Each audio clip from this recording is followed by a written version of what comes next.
So ultimately, when we're starting to identify certain mind frames we're living within or we're attached to, we can identify why these mind frames or why these emotional connections are attached to us in the first place.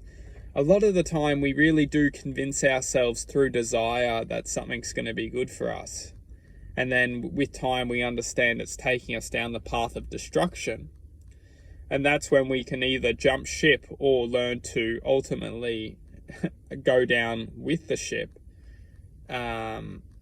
which isn't a negative thing.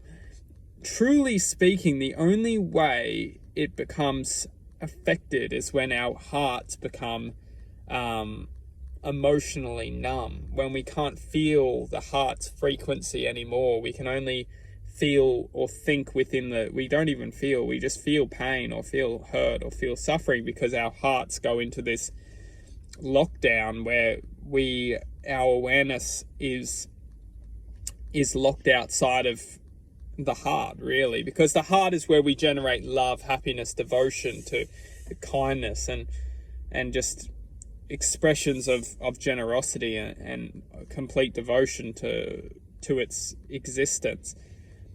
When we're stuck or locked outside of this frequency, all we're left with is our minds, and the minds are completely vulnerable to being ruled by whatever thought comes into our head.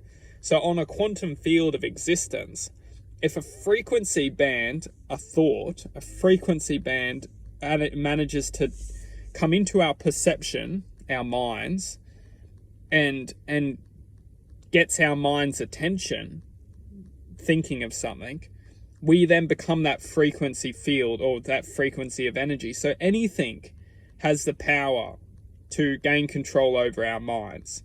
And this is the real superpower of the heart, is that the heart doesn't work like this. Nothing can take over the heart. And that's the true magic of this truth, is that only we as awareness, as spiritual entities, have the existence to be able to manifest within the heart. Nothing can take over the heart. And this is where a lot of heartbreak comes in, is because all we choose to do is give up that frequency. We choose to leave that frequency of the heart.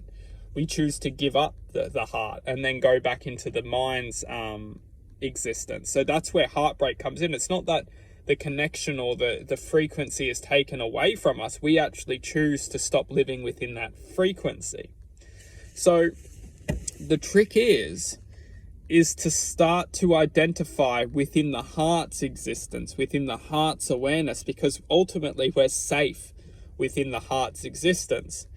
Within the mind's perception, anything can come in and trick us into following its guidance, but then it turns out that this guidance was just leading us on the path of destruction.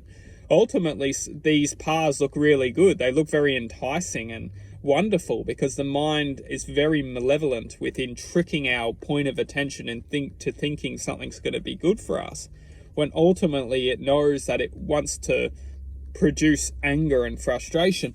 We're living in a quantum field of existence. Some entities thrive on anger, frustration, hatred, evil. These entities live off this existence of just distortion to certain vibrational fields. And this may be the very existence of this field of energy, that it thrives on anger and frustration and hatred.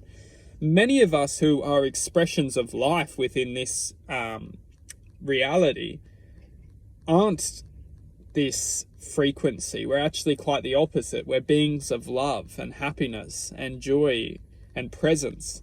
And to distort this natural aura, we must inflict thought through perceptual programming, which ultimately takes away from the natural essence of many of us who live on this planet. So once we can start to just identify there's two states of awareness, well, there's not two states, there's infinite states of awareness. We'll wrap it up into a part 3.